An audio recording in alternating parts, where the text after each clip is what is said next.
Welcome to our COP26 webpage. Many of the most vulnerable countries to the impacts of climate change, as well as 7 of the G20 countries responsible for over half of global greenhouse gas emissions, are from the Asia and Pacific. These are the facts, and they need to spur us to raise our ambitions to urgently address climate change and keep to the 1.5-degree target. The starting point is not encouraging, however. Our region is falling even further behind in its efforts. Greenhouse gas emissions are projected to increase by 34% by 2030 compared to 2010 levels. The good news is that momentum for climate action is building.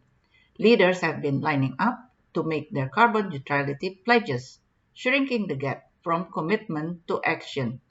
Everything from renewable energy to cleaner forms of transport and greening our cities show that it is no longer business as usual.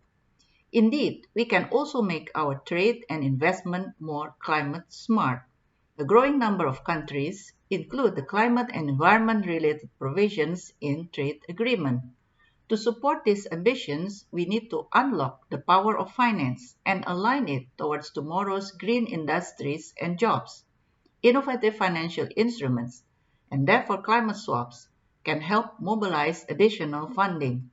Putting a price on carbon can help drive economic activity up and emissions down.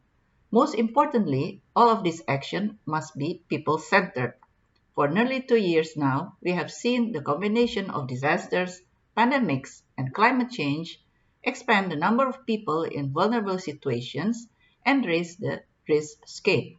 It is clear that without concerted action, carbon neutrality is not within reach of the Asia-Pacific region by 2050.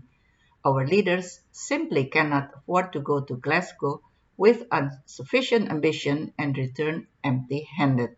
The time is now for governments, the private sector, and financial institutions to band together to turn the full power of the region's ingenuity and dynamism into the net zero development pathway. We hope you can join us in Glasgow or here online to support our efforts for a viable future for Asia and the Pacific. Thank you.